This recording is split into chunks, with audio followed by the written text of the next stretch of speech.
I have mixed emotions about Michael Sam. I don't have any emotions, pretty much any emotions about, you know, his sexual orientation, what his life is about. I certainly have minimal amount of questions as to his credentials as a football player. I'm going to repeat my position. I don't care what anybody says. Michael Sam was picked in the 7th round because he's gay. That's what I believe.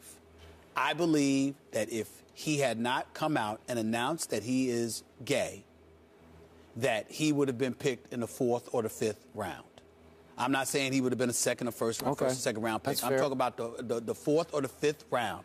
Don't tell me that the co-defensive player of the year can get picked 249th. 248 players are picked before him. Yeah. Dudes from Marist and Concordia and all of these other colleges. You don't like those schools, do you? No, I don't mind it. I don't mind it at all. But I'm saying that they ain't on the level of the SEC. No. Okay? That's a fact. I don't want to hear that from anybody. Not that deep. Okay. But with that being said, I think somebody needs to say something to Michael Sam that I don't think has been said to him before. He keeps talking about how it's all about football. But that's not what we're seeing from Michael Sam. We didn't see it from him with his announcement, which most of us applauded and acknowledged was great, great coverage, because unlike Jason Collins, who was 34 years of age, played in the league for 12 years, 6 different teams, averaging 3.3 points, 3 rebounds a game, and was pretty much close to retirement, okay? This is a dude who has his whole future ahead of him and announced to the world that he's gay. So for him to come out before the draft, incredible coverage. Give mad props for that. Nobody's knocking that. But clearly that's not all about football. And Saturday, his reaction, and just for clarity purposes, emails, and I saw on Twitter and all of this other stuff where people were saying that I said that, you know, I didn't see it. Yeah, I saw the kiss. What I was talking about, I didn't see when I was talking to you about it. I didn't see the part with the cake and the face and all of that stuff. But I saw the initial kiss and the hug, those highlights. I didn't see the highlights. I still haven't seen the highlights of the cake and the face and all of this other stuff. What I'm saying is that that's not about football either.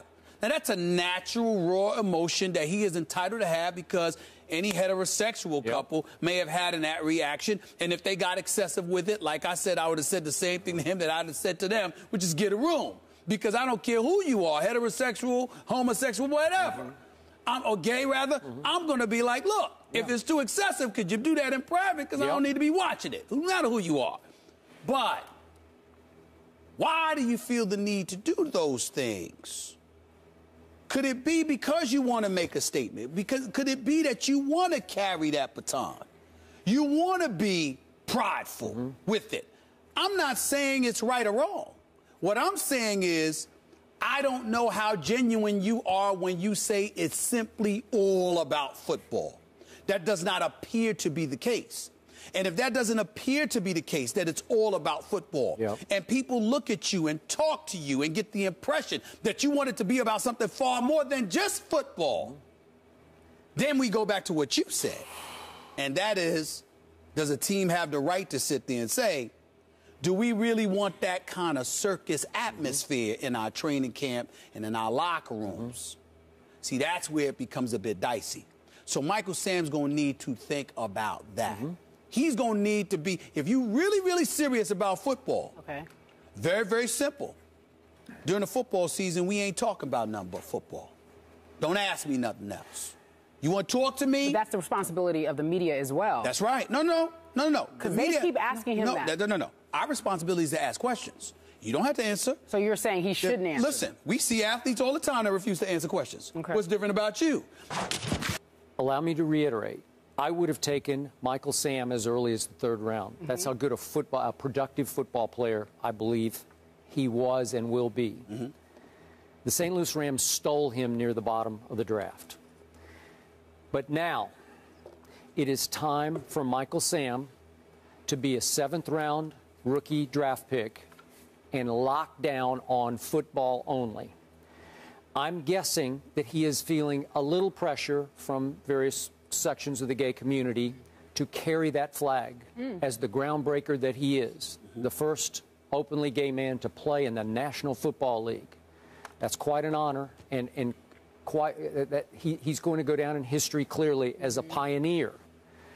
But the pioneer needs a little breathing room to make the football team first. And I'm just hoping, this is my little 2 cents from my distant seat here, that you back off that. Even though what I love about this kid is he is so comfortable in his own skin. He's not defensive about it. Right. He doesn't care about repetitive kind of questions. He'll answer the same question again and again very courteously, and he's extremely well-spoken about his sexuality. So he's a great spokesperson for gay rights, the gay movement. That's all beautiful. But first, to achieve the platform that you need to now achieve, you better make the football team. And it will be no small achievement to make this team that is loaded in the defensive line, including Aaron Donald, who's another nice steal in the draft, is only the 13th pick in the first round. That's how good he was. And this is a tremendous defensive line. It's a great spot for him to ease in as a special teams player only. I would be shocked if he gets many, if any, snaps as a regular pass rusher next year. So we're starting now from the bottom, long road climb to maybe not the top, but to some middle ground of being a productive NFL situational pass rusher. But I'm hoping that his constituency will back off just a little bit for a while and say, okay, the ground has been broken. Okay. You did what you did. Okay. You showed what you showed, the emotion that you spilled with your boyfriend on national TV cameras. Point taken, point made. But now it should be all about football.